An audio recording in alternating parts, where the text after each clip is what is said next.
Hey everybody, welcome to this week's stream. I hope you're doing good today. So hopefully maybe it cooled down in your area. It cooled down a little bit today for us. So it's still hot in the shop. The shop just doesn't like let go of the heat. So still kind of warm, but it's definitely better than 85 degrees or 86 that it's been the last couple days. Hopefully, like I said, you're all doing good today. Hopefully you've been doing some stuff in the shop and getting some things done.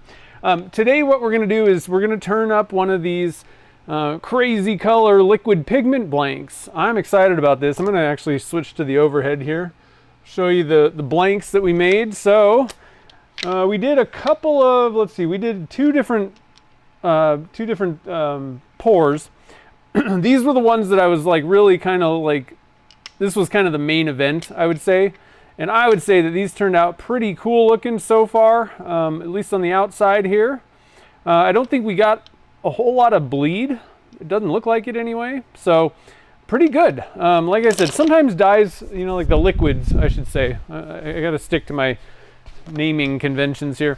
The liquids sometimes can bleed together a little bit, so it's crucial that you get your timing right.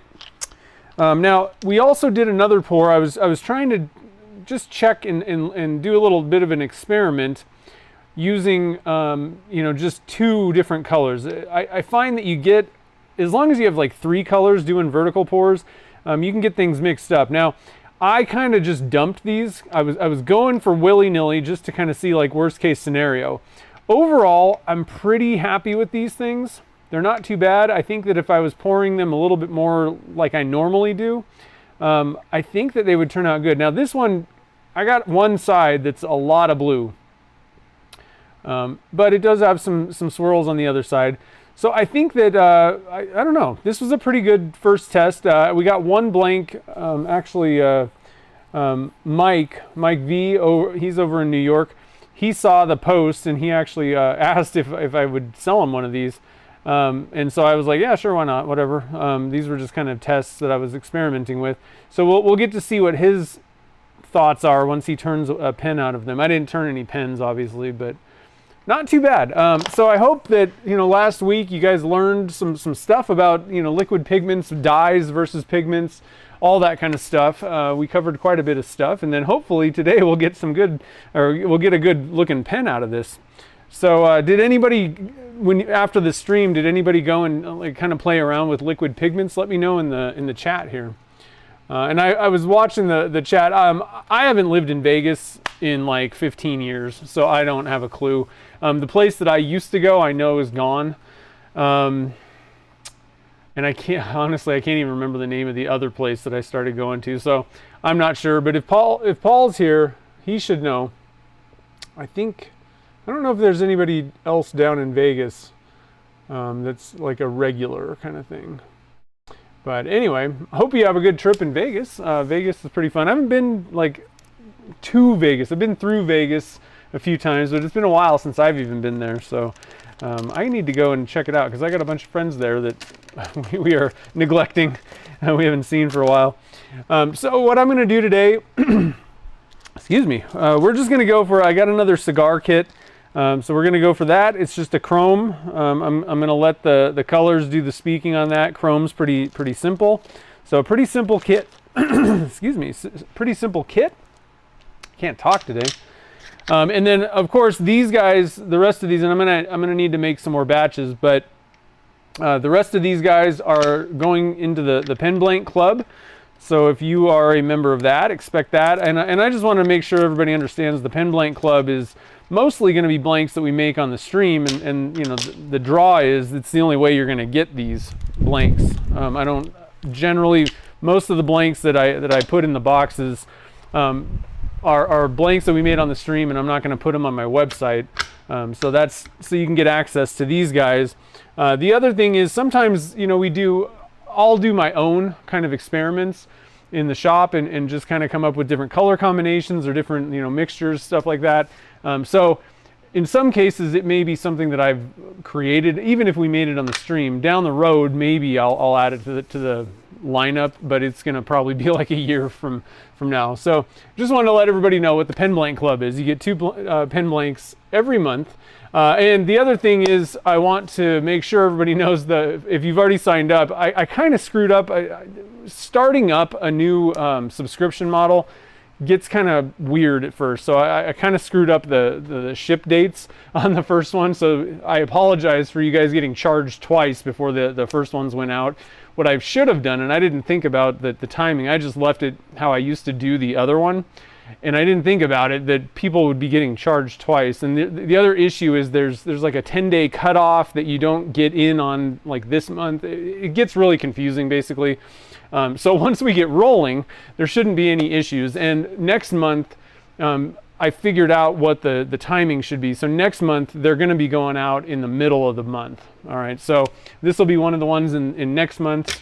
And like I said, the first, if you signed up, like a month ago, let's say, those ones already went out in the mail. So be looking for that. And I apologize for the lateness or for having to wait so long. Like I said, it was really confusing, and I was just like, I ship at the end of the month. That's what I do, and I didn't really think about what what was going on with that. So, you got fires up there. I'm kind of surprised. I'm going to knock on wood. We haven't had any smoke yet or fires around us. I know that like the state of California is on fire, but I think it's south a little bit more. So we've been kind of lucky with the smoke because it gets really bad here a lot. So I hope that the fires get put out quick. Oh, we got beeping going on. Shush. Hope they get those things put out quick, and hopefully you're not breathing smoke all over the place. All right, so let's see here. I'm going to drop a link if you do want to join the Pen Blank Club. We still got some spots. It's filling up like pretty quick. So there's only so many spots. I think that I'm allowing up to 25. So there's maybe like 10 spots left or so, 8 to 10. I'm not sure if anything changed, since I looked at it last. But so it will fill up, and I'm not gonna. 25 is gonna be the cap. I want to make sure that I can get the blanks made every month and everything's good to go. So if you want to get access to the blanks that we make on the stream, join the Pen Blank Club. And I'm going to be making some stickers, and I'm going to start doing some extra fun stuff for the Pen Blank Club too. Like I said, once we get rolling, I'll kind of get in the groove of things, and it'll be pretty fun, I think. So let's switch over to this view. We'll head over to the lathe, and we will start turning some stuff up. Let's see here.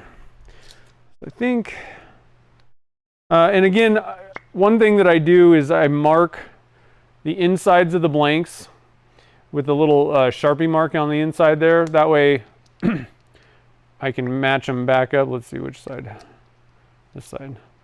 That way I can match. Oh, did I do these wrong? No, they're right. So there's another mark. You could even probably get away with just doing the side. But I also do like to put a little mark on the inside of the tube just in case. I have a feeling that with this one, probably not going to have to really worry about lining things up. A lot of times for just color swirl blanks, it just isn't really that necessary. Like you can either just eyeball it and it's either obvious or it's like it doesn't matter. It could look good in a number of different ways when you're putting your kit together. But if you want to make sure that everything's like lined up and as good as it possibly can be, just put a little mark in there. Let's see here. I need to have a live center. That would help. Okay. I think I want to switch I've got standard. Well, it doesn't matter. I go back and forth. A lot of times when I'm doing the kitless pens, I actually like the standard cutters better. I find that the negative rate cutters are less aggressive, but they're doing a lot more like of a scraping action, and it tends to deflect the longer blanks, But if you run into issues where it's like grabby or catchy or anything like that, or it's a blank that you definitely don't want to get a catch on, negative rake is really the way to go. I think for most resins, and especially for difficult blanks that are brittle or fragile, the negative rate cutters will definitely help you out a lot. But for standard Alumilite blanks, you know, really, I don't know, is it really necessary? I don't really feel like it is. But I go back and forth. Some days it just kind of depends on what's on the tool. So I think I'll just leave the standard cutter there.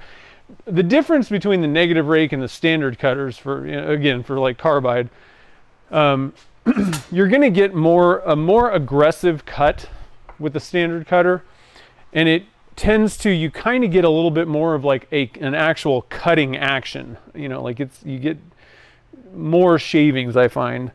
But the problem is, if you kind of screw up, you can get catches really easy, you know, with a standard cutter. That's one of the reasons why I always have issues trying to keep the tool flat on my tool post, or, you know, tool rest. I tend to, when I'm moving it, like angle the tool. And so that's why I just angle it anyway at this point, because I find that I have more control, I get less catches, and you're also coming in at a, you know, like a sideways angle, which I don't know if that actually makes any difference, but I find it's just easier to move the tool. If you're trying to keep it dead flat, if it rolls, that's where I get catches. It'll roll and it'll be good for a while, and then it'll catch, and that's where I typically get my catches with the standard cutter. So it depends on, you know, technique and all that kind of different stuff. I think if you have like one of those like super flat, like a wider and just dead flat tool rest, I think you get a little bit more stability, and it might be a little easier to kind of turn that way. But I just wanted to kind of share that. It's just, that's, I don't know, that's the thing that I've found with carbide. Definitely though, for hollowing, don't even mess around, just go with the negative. It will make hollowing an enjoyable experience. Let's get this thing centered. How about that? I need to get my phone so I can see what you guys are talking about. So what is everybody going to be up to this week in your shop? You got any plans or cool projects that you're working on? Let's see here. Where's my go to my channel. Come on. There it is. Okay. Who was here first? Mike McEwen. Nice. Vinny B was right after. We got Bruce in the house. David, Mark, David Pickering. Why Travel? How's it going? And let's see. Kim's here. Jennifer. Who else? Who else is in here? Barb's here. Old Man Rivers here. Steven. Welsh Piper's in the house. Sweet. Let's see here. So did anybody have any things that they were doing?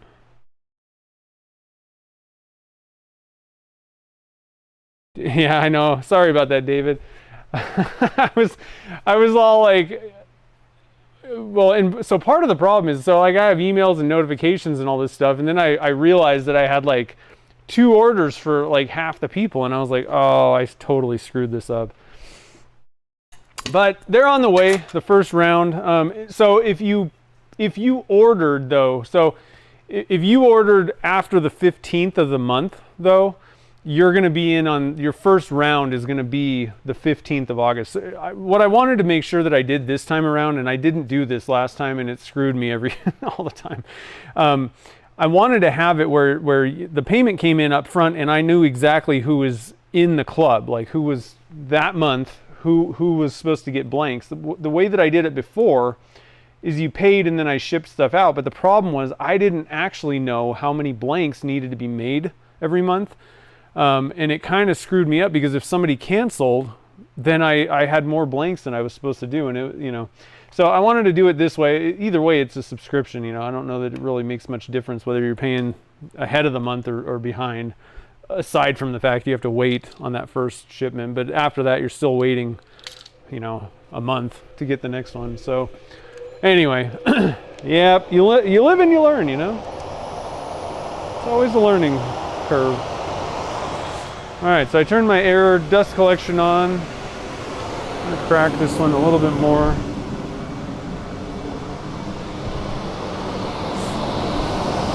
Speed it up.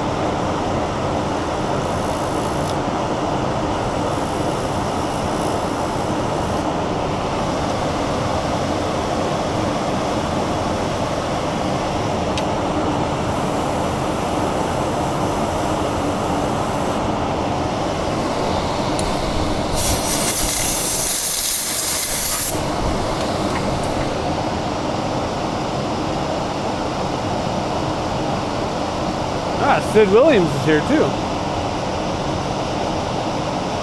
Oh man, I missed some stuff here. Steven, you make knife scales. Nice. Segmented scales, that's cool. David's got 10 bottle stoppers ready to go. Brian's here on the road, nice. Sorry, I gotta see what you guys are all working on here. The bamboo printer. Coffee, oh, it broke, oh no. Oh, there you go, repurpose.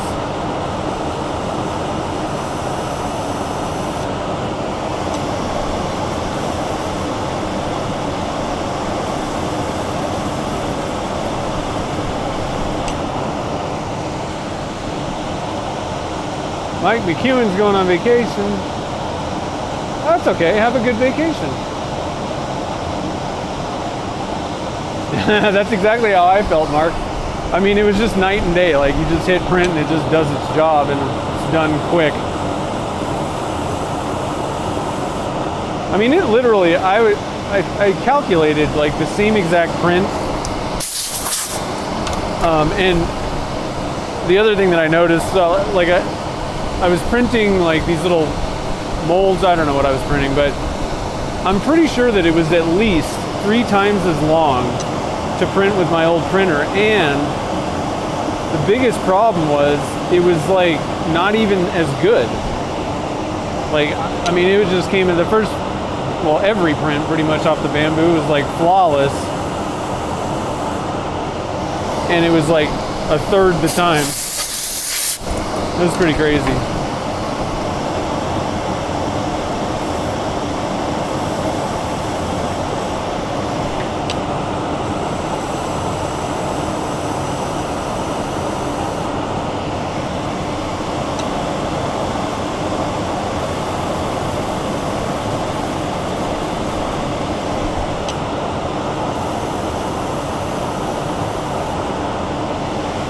Oh, so, and I'll say this again later on in the stream. Next week, we're not going to be doing a live stream. I'm actually going to be in Oakland. We're going to a Dodger game, Dodgers versus A's.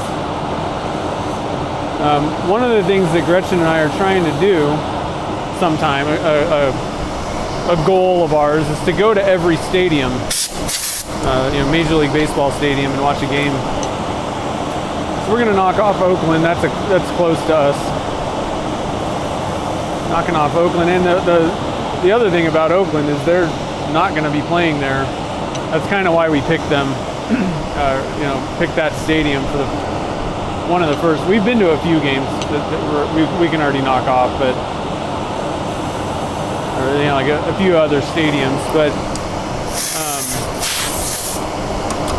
Oakland, the A's are not going to be playing in Oakland. Eventually they're moving to Vegas, which is cool. But their stadium's not ready yet. And I guess I heard that, I don't even think they're going to play next year in Oakland. I don't know.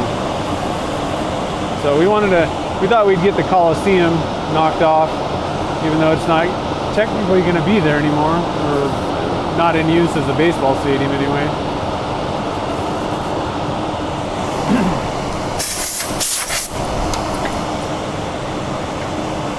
I got a lot of vibration going on in this thing.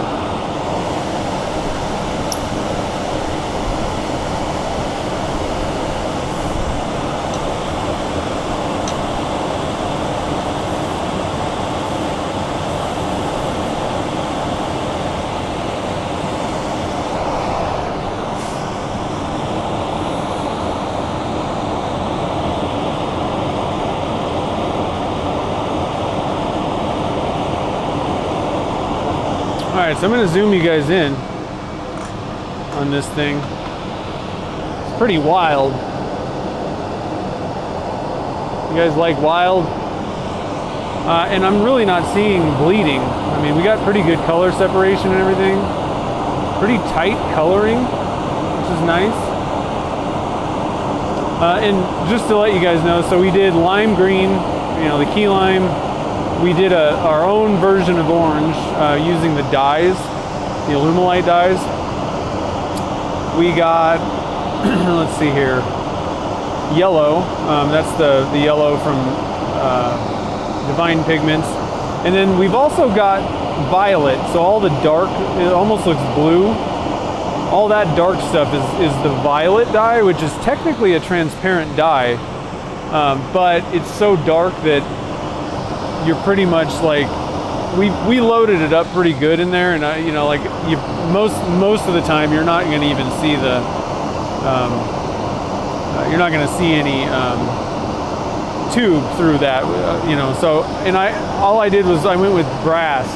I didn't even paint or you know, use a whatever. This is the kit brass. I just wanted to see if there was any areas that we can see through or anything, and this is looking pretty good here.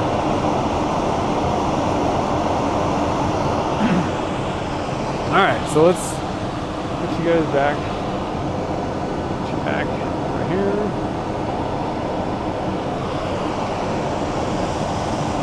Oh, okay, so that's another good question, Mike. No, I'm not going to be going to SWAT. I was going to be going, and I started looking into plane tickets and hotel, and the problem is I waited too long, so the deal for like the SWAT attendees on the hotel was gone, so it was like ridiculous per night. And then my plane tickets were absolutely ridiculous, and I was trying to figure out if there's a way that I could maybe shorten the trip and only go for like 2 days or something like that, and it was just so much money, and I just don't have enough money to cover the cost right now.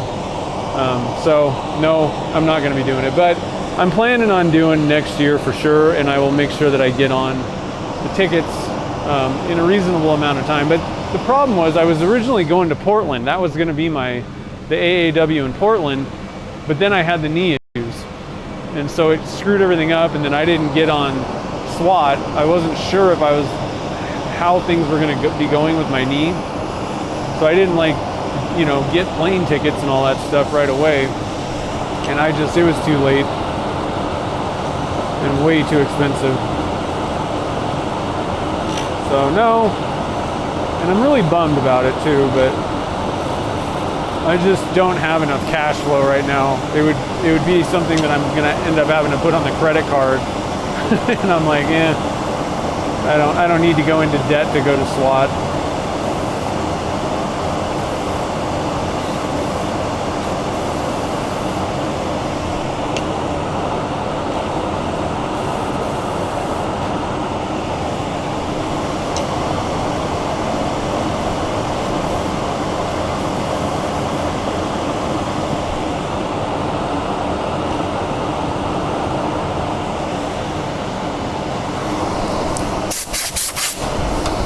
But I will probably be checking in on the live streams. I'm sure Chad and Amy are going to do some live streaming from there. So this is the front, the nib end. I really like the shape. I think I need to taper this. There's a little bit of a kind of a bump on the front. So I want to do a little bit more shaping. I think I'm pretty close to the bushings there. Maybe take a little bit off on this end.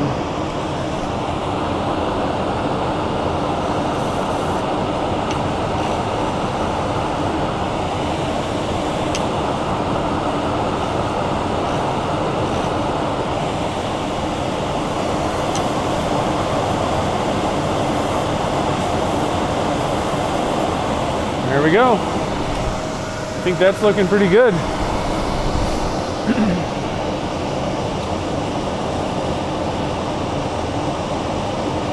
Let's see here. Did I miss some stuff? Diamond Diva's in the house.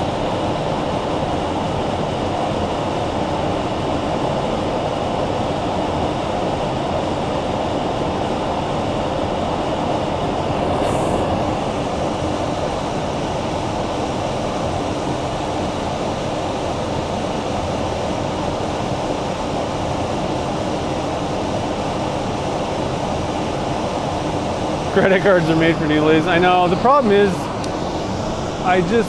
things have been crazy with all the knee stuff, surgery. I don't mix like the business stuff, so I mean that doesn't really factor into the business thing. But I've also not been making as much money from the business because I've been missing work and changing stuff. And I've had for the last couple of years things have kind of gone down because I had to adjust my schedule to help my parents out. And so if you're not really as active with your business, you don't make as much money. So a lot of factors going on, and I don't want to get into a spot, All right, so I'm gonna grab some new sandpapers. We can turn the dust collector off now. That's nice. I'm really digging the wet sanding thing. I wet sanded anyway, but I would dry sand the first grit. I just had this thing about it. I was really being lazy. I didn't want to have to like dry it off and do all that stuff to see if I got all the scratches out or the tool marks. But I think that you're way better off just wet sanding off the bat. You don't get any dust in the air, or you don't have to be running a dust collector, which is great because they're not quiet or anything. Kind of loud. All right, so we're going to start with 600 grit silicon carbide. Oh, I got two pieces. I like to pre-cut all these little things. It makes things nice. This, for if anybody cares, this isn't like a recommendation. You don't need to get this brand, but if anybody does care what brand I'm using, it's Mirka. Again, I really don't think it makes any difference which brand you use as long as you use a reputable brand. Quality. Doesn't have to be expensive. It just needs to be a quality brand. So don't buy your sandpaper at Harbor Freight. I know, I was really looking forward to seeing you too. I haven't been to events for a long time, and it's really not fun. I want to get out and do some more stuff. COVID really just kind of kicked me in the butt. Like I was really going good, doing all kinds of stuff, and then COVID happened, and it just changed a lot of things. And then it just kind of went down from there. So hoping to get a little bit more active, because I like to get out and see people. I mean I don't even care about the event. I just go there to hang out with people. And I'm usually, I don't really do booths. I'm not usually like, I've never even set up a booth at one of those things. I just go to meet people, hang out. A lot of times I'll be at like the Turner's Warehouse booth or something like that a lot, but help them out. But that's not really the point. I go there to just kind of meet people and hang out. Oh yeah, Jake will be doing nice. They're doing the cartoons on Saturday. That's cool. And I mean, like Chad and Amy were bummed. They wanted me to come out. They're going to have a lot of people. So Carrie's going this time. And let's see, did they have someone else from Turner's going? I don't know. And I think that they're also kind of, I may be wrong about this. I think they're going to be right next to the Stainless Bottle Stoppers booth, and they're bringing a lathe. So like that booth is going to be a fun one too. They're going to be doing all kinds of fun stuff. So I'm super bummed. Like I wanted to hang out with everybody. So many people I haven't seen for a while. Like I've seen Chad and Amy, so that's fine because I go to Turner's Warehouse here and there when I can. I wanted to see everybody like Mike, I haven't seen you for many years. Tons of people. I haven't even seen Jake for a long time, so it would have been good to see him. Curtis, Seebeck, and probably a ton of other people I can't even think of off the top of my head.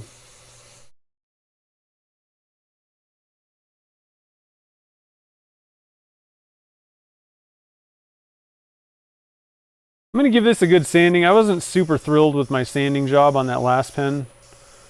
Realistically, I think that I could easily take it apart and resand it, frankly.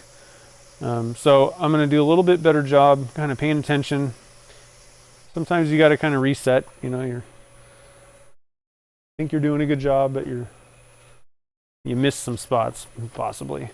So if you're like, oh, you know, I want to check my progress, if you can do it, if there's a way that you can do it, if you've got a nice bright light, I think the easiest way to figure out if, you know, I have one above the lathe.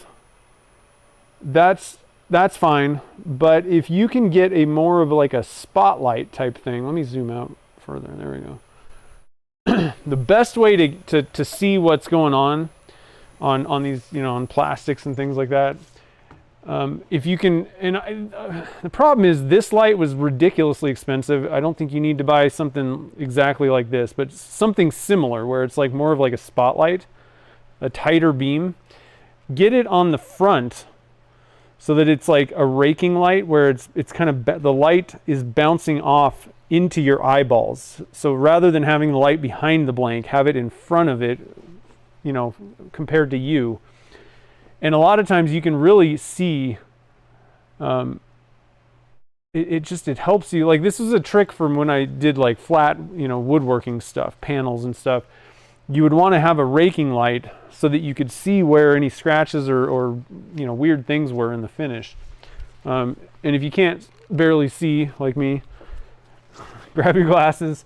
But you should be able to, you know, really see, and you might have to kind of angle it a little bit and move it around. Oh, it looks like we got a little bit of a pinhole. Huh, that's silly. There's a little bubble or something in there. But that way you can see, is there any tool marks, you know, what are the sanding scratches looking like and all that stuff. And this looks great. It's pretty good. I don't know if I can really I don't know if I can do this with a camera. Let's see if I can. I don't know. I have a feeling this is really not going to work so well, but let's see if I can get, you can kind of see what I'm seeing.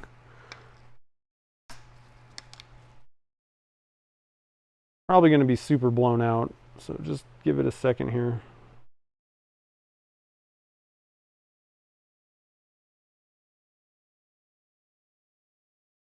Yeah. Let me get this thing a little bit further away. Maybe. Heck, this thing is not working with me here. Sorry. I think it might just be too blown out. Oh, Ryan.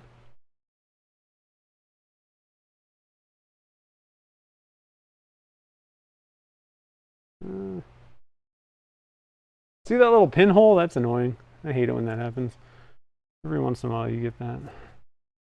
Yeah, I think it's too bright. I can't really, I don't have enough manual control over this camera. Well, you can kind of see on the right side, or I'm sorry, the left side. Maybe if I kind of block this a little bit. There we go. Block the. I don't know. I don't know if you guys can see it, but you can kind of see the scratch patterns and everything that's going on much better when you have that light angling, like kind of, you know, facing towards you rather than like behind you or above it or something like that. It's really much better to have that angle. Sorry, don't watch the screen. I'm trying to fix my camera here. Get things back to the way they were. If you have the angle of the light beams kind of coming out and hitting you, it allows you to pick up, you know, whatever's going on the surface a lot better. So, and I find that it really helps to really nail the first. You really want that first grit. You need to get the thing smooth. You got to have no major, you know, major tool marks or any ridges or any weird stuff. You really want to get all that stuff taken care of on your first grit. And from there, it's really not that hard to just take out scratches. Basically, is all you're doing, taking out the previous grit scratches. What am I looking for? I'm looking for the scratch patterns, evenness of it, you know, flaws, anything like that.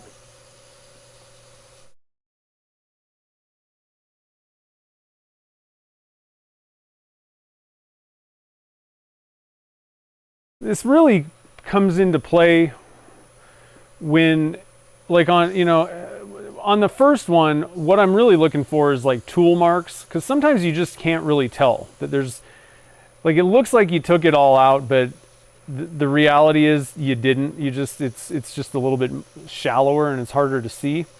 And so you're looking for any non, like, flat portions of the blank. Things like that, or like deep scratches or something like that. But I think where it really comes into play is, you know, now we did 600 grit, we did it, you know, we got it all smooth for sure. Then I did the side to side, or, you know, along the length sanding. Now we're going with 1000 grit, and I think where that light really comes into play is making sure that you've gotten all of the previous grit scratches out. You know, so if we have scratches going lengthwise at this point, then I'm not done sanding. So, you know, if you want a little bit of a guide, I don't think that it's necessary to pull out a light and a microscope and do all this stuff all like on every pen, you know. But, you know, like last week, I wasn't particularly happy with my results, so, you know, let me regroup here a little bit, see what's going on, and just kind of check myself a little bit, you know.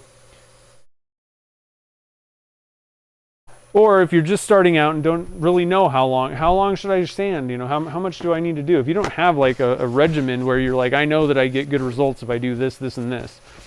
If you're just starting out, then it's really good to, you know, pick there's 1,000 ways to sand, and different grits and different, you know, types of sandpapers and all that. But if you don't really know, you don't have a routine, let's say, you're just starting out, then I think it's really good to have that light, so you know what kind of progress, you know, you've made doing whatever it is you were doing. So I'm going to do this again, and I'm going to be looking for, because you can kind of tell the difference, I can, between a 600 and 1,000 grit scratch. And what I'm looking for is, and sometimes, like I said, you got to kind of move around to get that angle just right. But what I'm looking for now is, are there scratches running lengthwise? If there are, then I'm not done sanding. You know, I got to take those out with my 1,000 grit, and it looks good. So last week might have just been a fluke. You know, I don't know. I feel like I kind of did my same thing, but sometimes I get to talking and I don't pay attention to what I'm actually doing.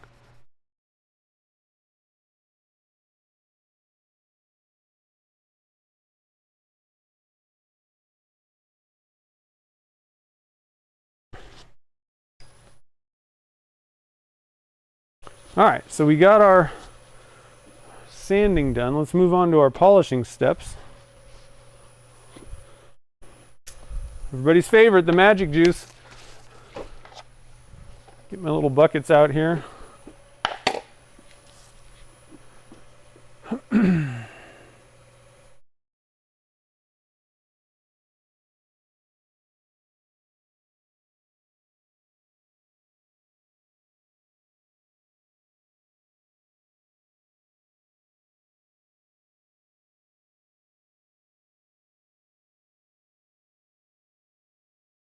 All right, sorry, I was seeing what you guys were talking about. I need to get a drink here.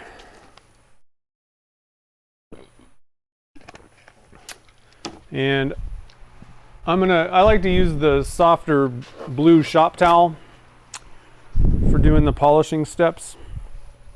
At this point, I'm pretty, you know, I've kind of played around with messing around with different like applicators, let's say, for the polishing steps with magic juice, and frankly, I really don't think that it matters.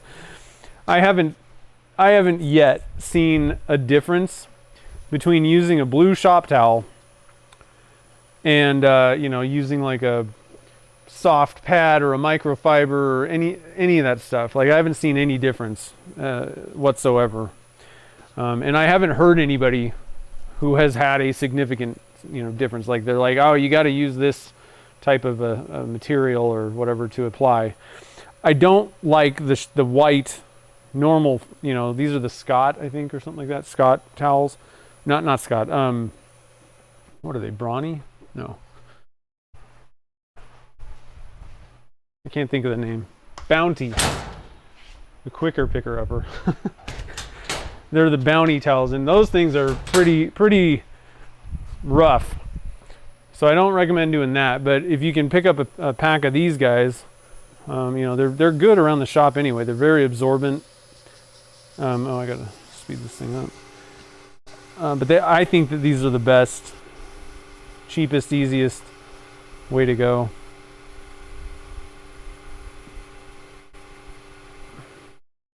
Now I'm probably gonna, I didn't fill that little pinhole.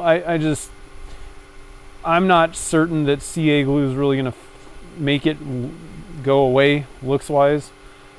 So I'm just not gonna mess with it, but I am probably gonna be getting some polish stuck in that thing. So I'll have to blow that out. Even after just step one, like I've seen pens where people are like selling them and they're less shiny than just step one. Like, that would be good enough for some people. I love it. Okay, so step one. Step two, my arch enemy, my nemesis. It always wraps up on me for some reason.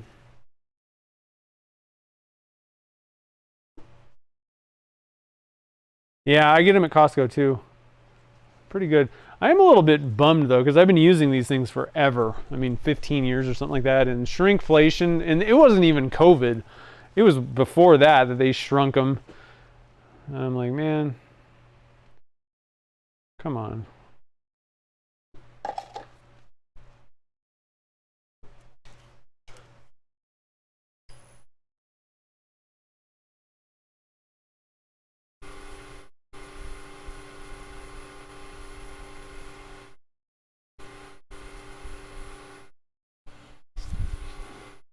Step two.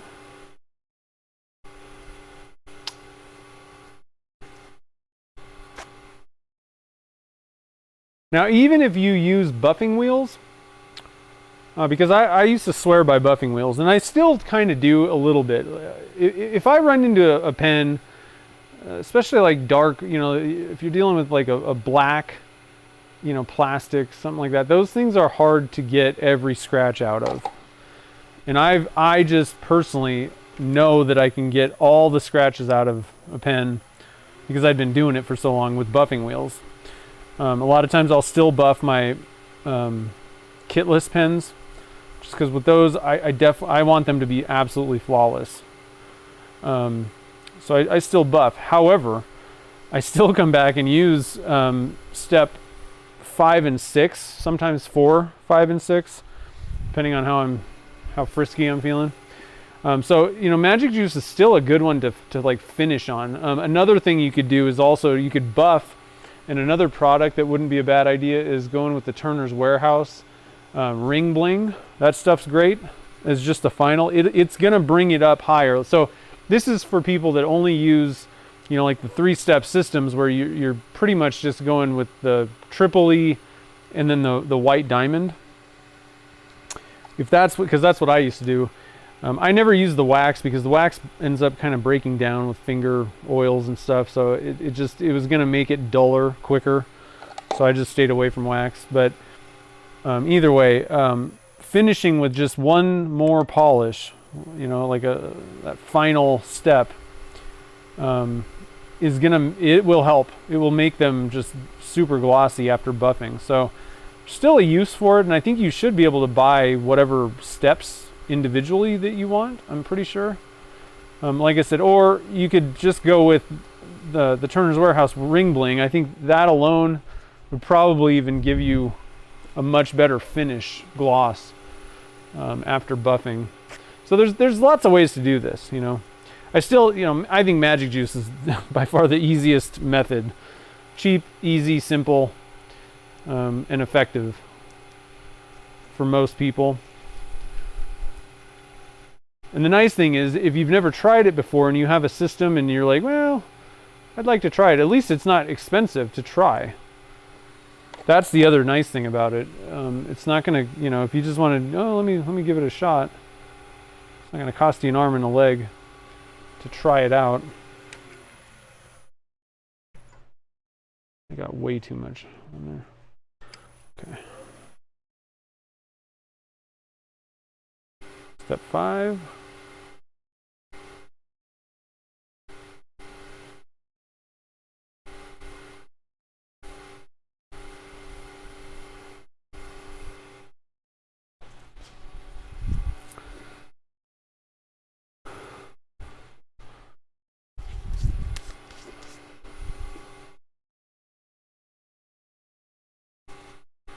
All right, final step 6.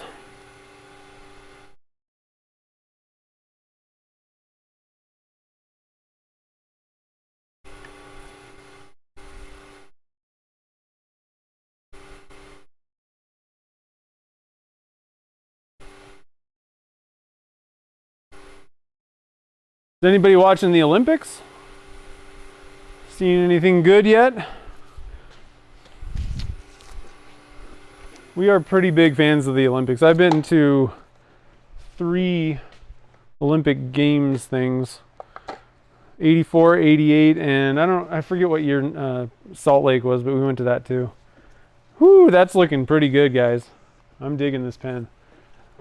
So we're big fans. I like being able to kind of see these sports that like we don't really watch, especially in the U.S. You don't see swimming and gymnastics, and not something that's most people are watching, you know. So it's cool to see these athletes doing slightly different things than we're used to. So there's a little white spot where that, you know, the polish, where there's that little pinhole. If you just blow it out, it goes away. And it's to the point where you can't really even see that pinhole, so I'm just going to leave it there. Honestly, I could have filled it with CA. There's only one little pinhole, and I think it would have just created a slightly different looking surface, and it would have just kind of stuck out anyway, so not a big deal. I'm just going to act like it's not there, but this thing's looking pretty fabulous, I think. So let's get this thing off the lathe. A lot of times I can get a better shot of it, like up and down. I'm going to scoot back just a little bit. Stop wiggling. I got to zoom out a little bit here. Getting a little hectic.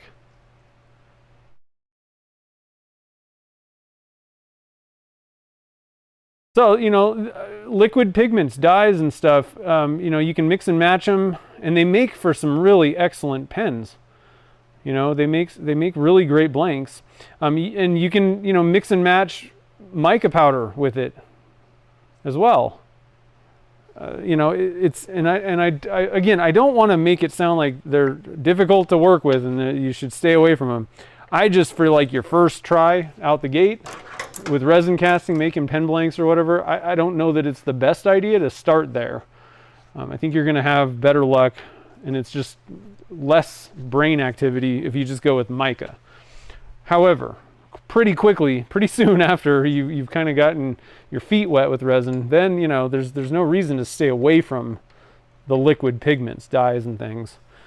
Dyes and pigments. They really, you know, it's the only way you're going to get certain looks in a blank, that kind of solid, you know, like paint look. Micas are always going to impart some sort of a pearly, you know, look to them. But again, you can mix and match. Mix and match. If you want a little bit of pearl and a little bit of solid, have at it. Go for it. There's no reason not to. That's what makes resin casting so great. You know, you can really, I mean, the possibilities, I always say this, the possibilities are literally endless when it comes to, sorry, I'm trying to get this camera resituated. When it comes to resin casting, you can do whatever you want. And even, you know, and really outside of just like turning applications, I mean, there's so many really cool things you can do with resin, but the color choices out there for it are just limitless, you know, how you want to mix and match stuff. Yeah, at this point, I'm pretty sure the shop towels, they've increased the price and they've gotten rid of half of the thing. Curling, that's in the winter. Men's volleyball, nice. We really love the beach volleyball, gymnastics, diving, swimming. I'm trying to think. There's so many. Track and field, a lot of those different things. Some of them can get a little boring, especially like the really long races, but there's so many cool things with all of it. I don't know. Anybody going to watch breakdancing this year? That's a new one for the Olympics, which I laugh. It's cool. I'm a little on the fence though. Like frankly, I'd rather just see breakdancing like in a dance competition. I enjoy dancing type things, but I'd rather just watch breakdancing, not have it like competing with all these Olympic sports that I really want to watch. You know, I can watch breakdancing in other places kind of thing. 2002. Oh, nice.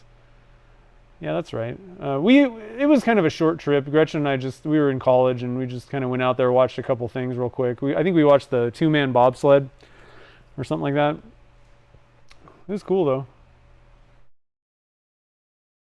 No, not 84. 84 was 84 was LA, because I went to that one. Or yeah, 84 it was summer. It was LA, and then 88 was Calgary. That was pretty awesome. And then Atlanta was in there somewhere. I didn't go to that one. I think my mom might have, or my uncle. I'm pretty sure my uncle did. He's the one that kind of got us into this whole going to the Olympics things. We wanted to go to Rio because my cousin's wife is from Brazil, but it just like I was like, oh, we just don't have the money for this. It was like when both Gretchen and I had just started our businesses, like we were just broke. And I was like, yeah, that's okay.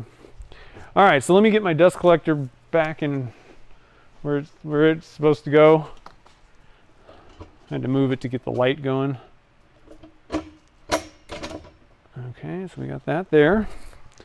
Let me get my magic juice out of the dust zone. We don't want dusty magic juice, you know. Ooh, rowing. Yeah, rowing is cool. I forgot about that, like the long rowing. They also have like the kayaking or canoeing. I'm not sure what it's exactly called. That's actually pretty cool too. I'm a little bummed that baseball isn't in it. It just, my entire life, younger life, it was a sport in the Olympics. But I think it's actually going to be coming back when they go back to LA. I think LA is 2028.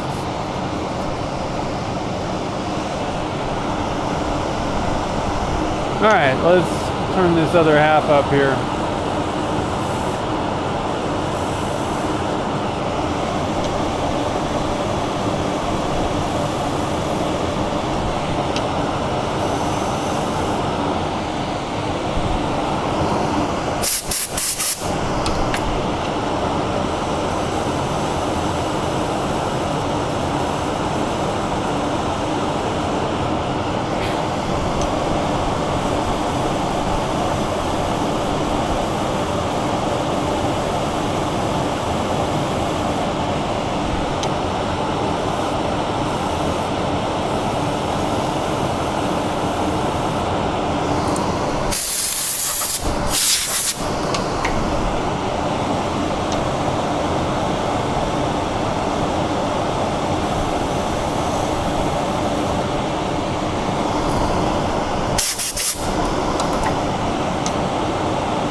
Looks like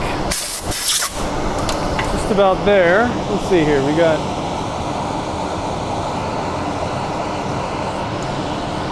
Oh, you lived in Salt Lake during the... That's cool.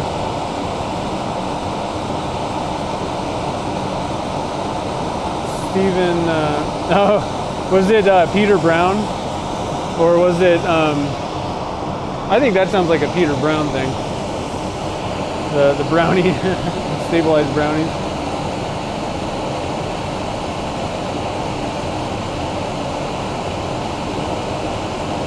Yeah, no, I don't mean to contradict you. I literally went to the '84 summer games, so I know that was LA.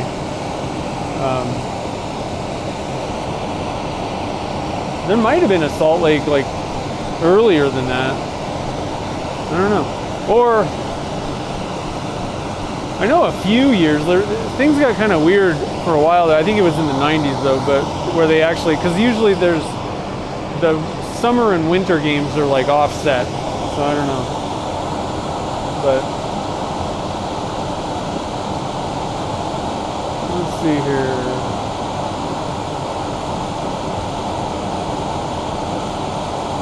Yeah, 2034. That's pretty sweet.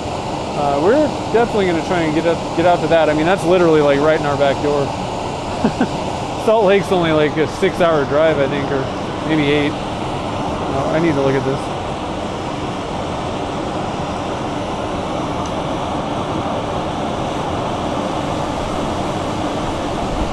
And we're hoping we can get out to the LA games too.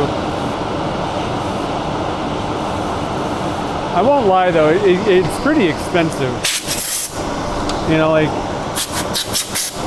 the tickets are not cheap, and like, you know, having that kind of a gigantic like worldwide event type thing going on.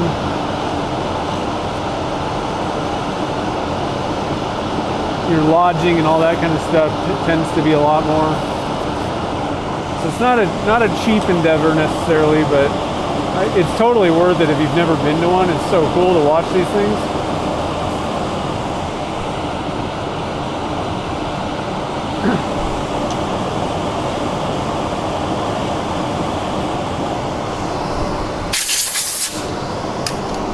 The amount of work that these athletes put in, and in many cases for like basically a once in every 4 year, and in some cases, like especially like with gymnastics, a lot of times that's like a once in a lifetime type deal. Like they get kind of one shot,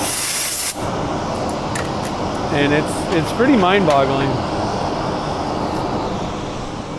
All right, so I really like the win. I don't know, it's tough. I think I kind of lean towards like I like the winter games a little bit more. Just because I like snowboarding and all that kind of stuff. And there's a lot of like really interesting, you know, like the curling and ski jump. Like there's things that you don't really see every day. Even though, you know, I live in Tahoe and you see skiing and snowboarding stuff, but there's like slightly different types of events. The bobsled is so cool, the luge. So I don't know, it's tough. Tough to pick one.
All right, I think that's probably pretty good. Give it a little lengthwise sanding. Ooh, there's some pretty wild colors in this second half here. This back end of it. All right, and we'll finish up with some 1000. Now, one thing that you can do, it's a pretty big, fairly big jump to go from 600 to 1,000. You know, it's not a bad idea to go 600, 800, 1,000.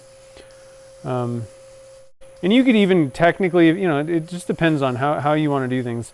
I'm usually pretty satisfied with how things turn out, going 600, 1,000, and then magic juice. But, you know, you could go a little higher. You could, you know, maybe swap out and just go with your, you know, I haven't really been using the, whatchamacallit, the Zona papers as much, but those things work excellent too. You could maybe run through those and then hit magic juice. There's so many different ways to, you know, get to the same result. And some methods may work better for you. So it's not a bad idea to try different things out here and there, but if you got a system that works fine, then I'm like, you know, you really don't necessarily need to be trying a bunch of different things out. If it ain't broke, you know. I'm the type, I don't think that I'm, you know, alone. I'm the type of person that wants to try different things. So, you know, that's fine with me. But, you know, a lot of times, well, and I've even found myself in this position where you're like chasing, you know, a perfection or something, and you're just kind of wasting your time. You'd almost be better off just like sticking with one way and figuring out how to do it, you know, to get the best results. Because they'll all get you good results for the most part. But like I said, if you like, oh, I want to try something different out, you know, that's cool. Just don't waste your time. Try not to just waste your time looking for something. With CA finishes, it took me quite a while to get that figured out. Part of it actually was my lathe and stuff, but it wasn't running true, so I couldn't polish it up properly or sand it. I would sand through it all the time, even though I'm globbing on CA glue. But if your blank's moving while you're trying to sand it, you're going to sand through one spot on it, and I never knew what was going on for years. So I was kind of chasing my tail because of the equipment that I had, but it did take me a little while to kind of figure out a system for CA glue, and there's a lot of different ways to do it, and that's a case where the technique of how you're doing it and even which products you use, mainly it's not like the brand you use, it's more, are you using the medium or the thin? You know, there's like different things going on with different cure times and viscosities, and there's a few variables going on with CA finishes, and so a lot of times it may take you a little while to kind of hone in on the right combination of how you're doing it, like the kind of technique, the steps or whatever, as well as which products work best for you.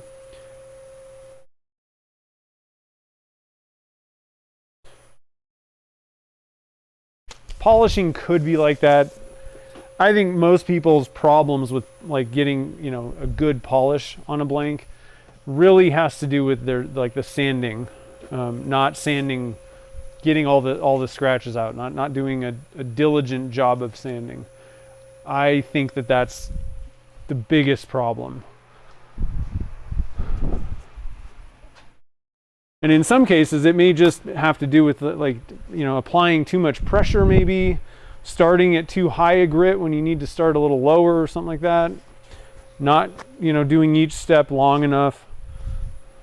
There's a lot of different ways to do things, you know, a lot of things that could be at play, but it usually doesn't take that long to kind of figure out a system. It works pretty good for you.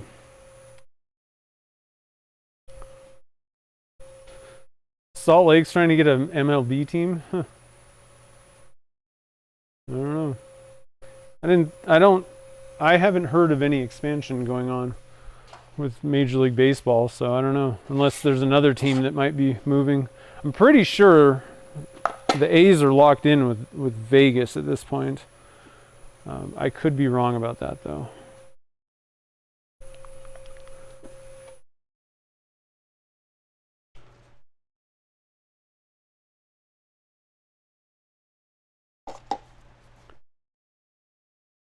I hope that we do. I don't know. It's pretty cool that we have. I was never really a big hockey fan. I enjoy hockey live. I can't really watch it on TV. It's not very fun.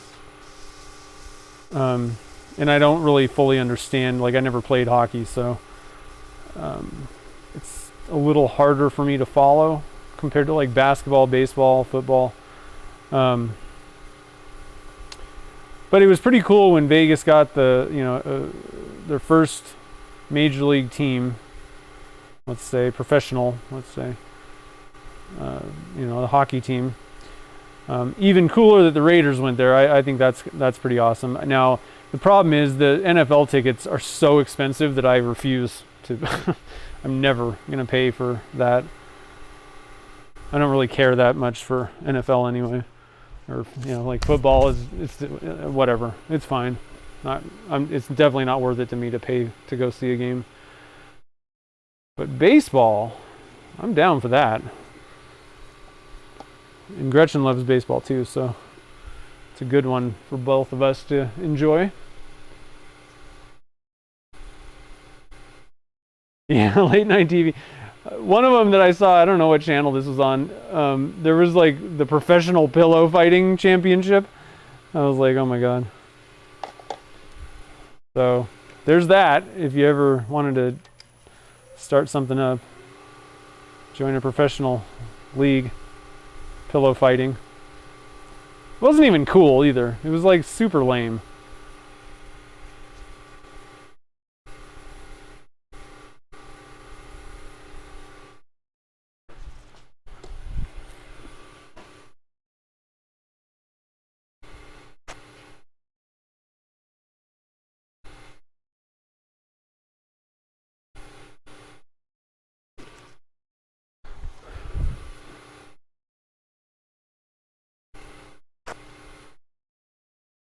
All right, step 3.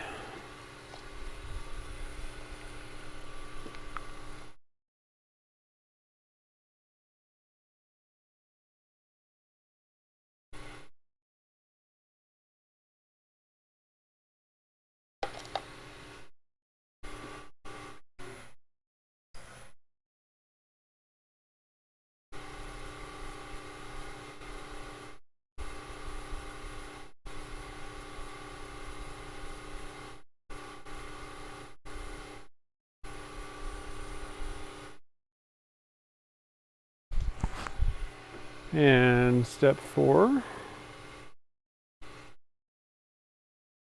Just cruising through it. Axe throwing, yeah, that one's pretty cool. Have you ever done axe throwing? They have a lot of those things. Like, I mean, they're not like they're not like competition things. I don't think it's more like touristy things. But they have some up in Tahoe. We did that. That was pretty fun.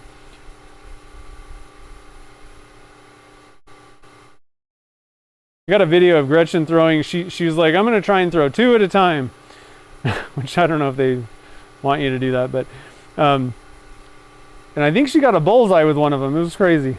I got a video of it. I'll have to pull that up sometime. I was like, no way. Either that, or maybe she didn't get a bullseye, but they both, like, she landed both of them somehow. I was like, I can't do that. You've seen me try to pour just two cups of resin. I can't even do that. 2 axes, not gonna happen.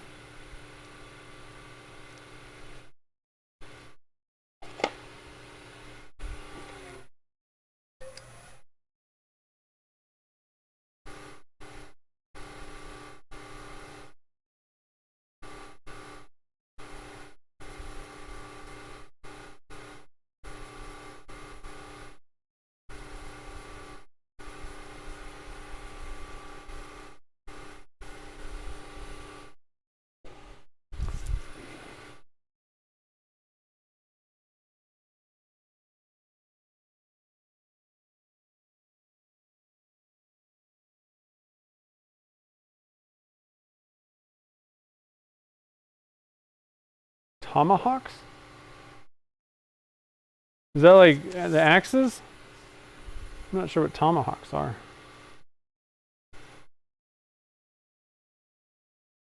Sounds pretty cool though. All right, final step. Good old number 6.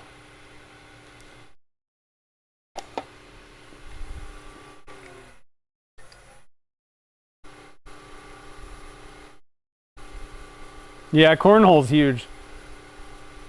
There's a league at the mall by our house.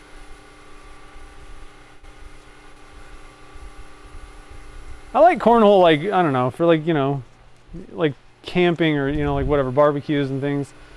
It's like a fun little side event to an event, but I can't see myself joining a cornhole league. Just, no thanks. Okay, so we're all done here. Let's see what we got. I'm gonna put this one up. Just one more click. We'll get a better angle. Stop it. Woo! I really like the yellow. That looks like flames right there. I can get the glare off the screen a little bit. I think I did an even better job on this second half. And I always like to clean up the ends. I grab just a little paper towel. A lot of times you'll have a little bit of polish in there. You just don't want that, because what could happen is it can just kind of squeeze out when you're assembling the thing. And I don't want to wipe that up later, you know? It's just not my thing. All right, so let me get my pen press.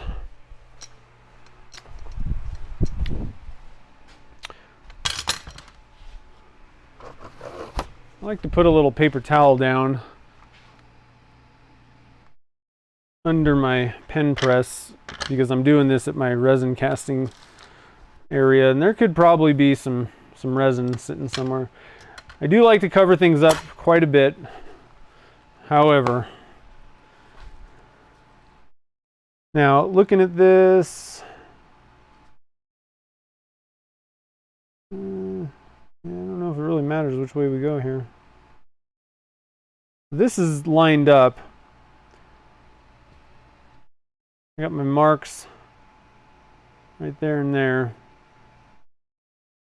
And I definitely, with that little green line, I don't know if you guys can see that. Let's see if we can zoom in. So there's a green line, and then the blues. So I do think I do think that it would benefit to try and line this thing up. Luckily, with cigar kits, it's not like you press it and if you screwed up, you're gonna have to disassemble it. You know, like pressing parts out. Cigars are easy to take apart and realign. But so what I'm going to do when I'm lining things up is I'm going to look for this little green line. That's a simple way to kind of line things up.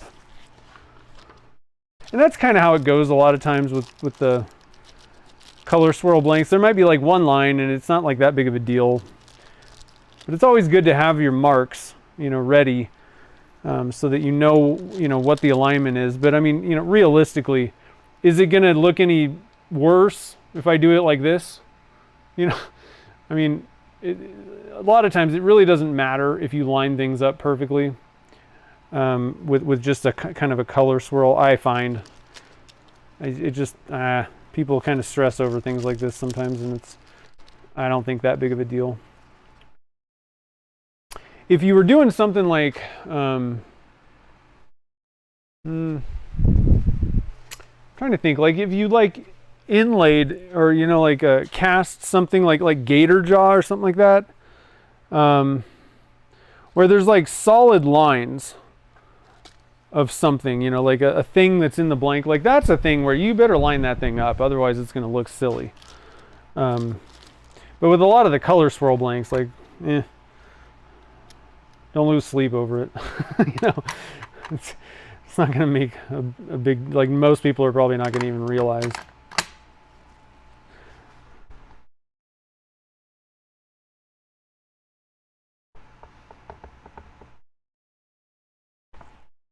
Okay, so we got our tip in there. And We'll do this guy next.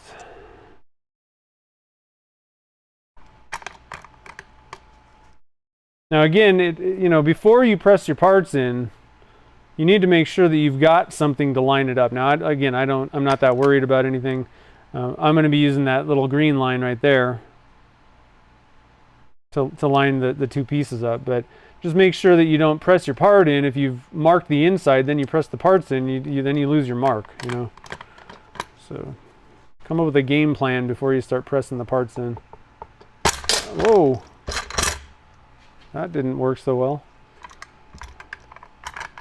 Luckily, everything's okay. I don't know what happened there. All right. Got it done. We've got a little ink guy here. Oh, I don't have a transmission. Huh.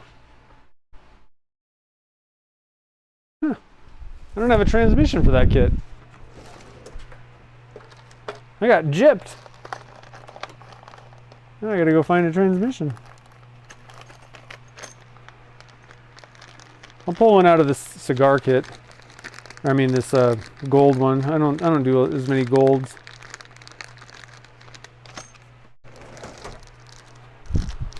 Huh. That's crazy.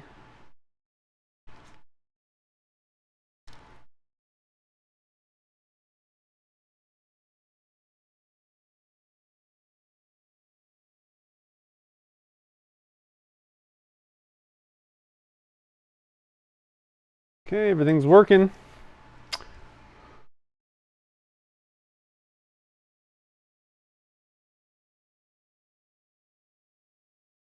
And we'll go with this guy next, and then I like to take another peek and see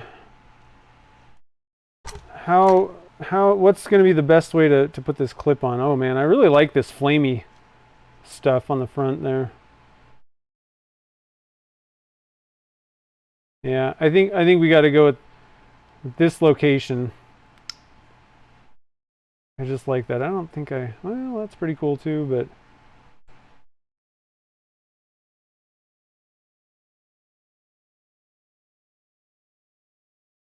I don't really want to cover those flames up though. I'm going to put it right there. Okay, and then just got to find my little green line. And you just press it together, you know, with the cigar kits. And you can just pull it apart and rotate it if you screwed up. But I'm lining up this with that. And you just press it on. And it kind of, there's a little bit of wiggle room too, so you don't even have to really be like super perfect. Now, you know, that's going to be on the side of the pen or almost the back of it, so, you know, but I just figured I'd line things up. But man, look at that pen. Let me do it upright for you guys. Get rid of those glare marks. I mean, that's a pretty nice looking pen, I think. And all it took was some simple, you know, liquid pigment. You know, like, it's not like we had to do anything. You could just pull out a bunch of the divine pigments, slap them together basically, and you got yourself a pretty nice looking, you know, like I said, like the paint, that solid color, no pearls or anything like that, pen that's very vibrant. I think that's the thing about the liquid pigments. If you're doing like the divine pigments, they're all very bright for the most part. We added the violet, which is a really dark one. But other than that, all those other colors are so vibrant that's what I think makes the liquid pigments like really fun to play with, because it's going to make something that just pops out in your face. You know, so pretty cool. So again, these guys will be in this month's Pen Blank Club. I got to obviously make another couple batches, but they'll be going out. And again, sorry about the first. If you were like, if you signed up from the July 1st to the 15th, I know that you got charged twice before your blanks went out, so I do apologize for that. I just wasn't thinking about what the timing, the rollover, and all that kind of stuff was with when I need to ship them. So from now on, the Pen Blank Club blanks are going to be going out in the middle of the month. That would be the correct time to ship them. So sorry about that. Kind of screwed that up. Where did I put that? I want to make sure I get this piece back in this kit. Yeah, so Pen Blank Club is still open. We got a few more slots left. So I'll toss, there's a link down in the description of this video, but there's a link for you guys watching right now. Let's see here. Let me scroll up. See if I missed anything. When I was younger, I excelled at beer chugging. Oh, man. Yeah, me too. Tomahawk is a lighter weight. Oh, I see. Oh, that's cool. Well, yeah, okay. I'm not familiar with what exactly I knew what like tomahawks were with Native Americans, but to be honest, I didn't really know. Just kind of axe-ish to me. I didn't know what they really kind of looked like. I'll have to look those up.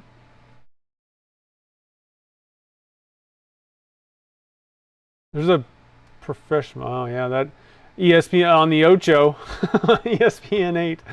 Oh man. Oh, that's sad. Yeah, it's pretty psychedelic. Super Incognito's here. What's up, man? Sorry you joined at the end, but you can always watch the replay. I'm gonna throw up put up. I'm not gonna throw up. Here's the pen. I don't know if you caught the pen. Pretty cool. We were just playing with some of the liquid pigments last week. So if you want to see what how we did this, I covered a lot of stuff dealing with liquid colorants, let's say. Dyes, the liquid dyes versus liquid pigments, how to use them. And then even we mixed and matched both of those to come up with this. So make sure to check that out if you want to kind of learn a little bit more about, using like the dyes. I'm just going to, it's tough because there are actual differences that I explained in last week's stream, dyes and pigments, but liquid colorants,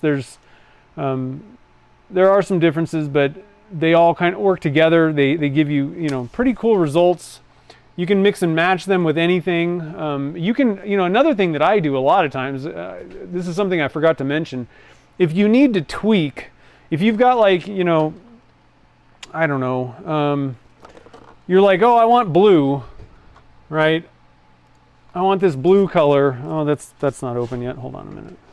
This is a good color to use though. Here we go. You're like, okay, so I have this blue. This is the only blue that I've got in a mica powder, but I want it darker. But you have dyes. A lot of times I will add some dye because the Alumilite, this is the Alumilite blue transparent dye, like the darker one.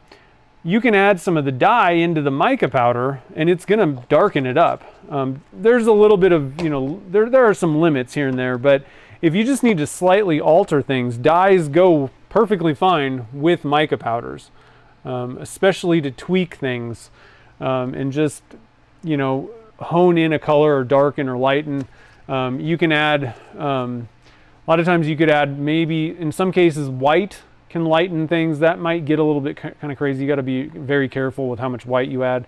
But, like a darker blue or even a black with a blue is going to darken things up. You just got to kind of sneak up on things, but you can alter things too. So you can mix and match these things and just have a great time. You're in Belgium. Oh man. Well, have fun in Belgium. That's pretty cool. I've never been there before. I'd like to visit sometime. So anyway, guys, I hope you enjoyed watching this one come together. Don't forget, next week we are not doing a live stream. I'm going to be out of the shop, out of town. We're going to Oakland. It's a big 4 hour drive or whatever it is over the mountains to go watch a baseball game. So hopefully the Dodgers will win. It'll be fun seeing, I know a lot of people, if you are a baseball fan, you probably hate the Dodgers because, we spend a lot of money. But I'll tell you what, the beauty of that, because I've always I have mixed feelings about that, just buying players kind of thing. The beauty of it though is being able to go and watch a game, and you've got these, like, I mean, I don't know how many like future Hall of Famers we've got right now playing for us, but to see all these people playing in one place, wow, it's pretty amazing. So I'm looking forward to seeing that game. So anyway, guys, I hope you enjoyed this one. I hope you get out there and try some of these liquid pigments and dyes and play around with stuff. Like I said, again, if you are just starting out, I'm gonna go buy some resin and do my first resin casting. I would recommend pick up a few mica powders and just go with those, because you can't add too much. There's no limitations. There's no brain power involved with mica powders, and there's almost no combination of mica powders that you could put together and get like a bad result, a bad looking result, just with the like colors. So I think that's the easiest way to go for, you know, the first handful of castings that you do, just to get your bearings, you know, with resin casting in general. How does it work? Take out one problem that can be a mental problem with resin casting, because if you add too much of the liquid stuff, it can screw up your ratios and cause curing problems. You got to add quite a bit, but you know, I would stay below 3% of the total compared to the resin in the cup. But you know, there are some things that can go wrong with dyes, right? So micas are great for the first handful, just so you don't have to think about that. Just get your bearings with the resin casting portion, right? Then, once you're pretty familiar and you're comfortable with just, you know, mixing, pouring, doing all that kind of stuff with the resin, then have at it. You know, pull out whatever you want, mix and match colors, have fun with it. So anyway, guys, I hope you have fun. If you do play with some stuff, throw some liquid pigments or dyes or whatever together, and you share on Instagram or Facebook, make sure to tag me. I'd love to see what you make. But other than that, guys, I hope you have a great week this week. Like I said, we won't see you next Saturday, but we'll be back in action the next Saturday, and we'll make up another batch of fun blanks. So have a great night. Thanks for joining the fun, and I'll see you guys on the next stream.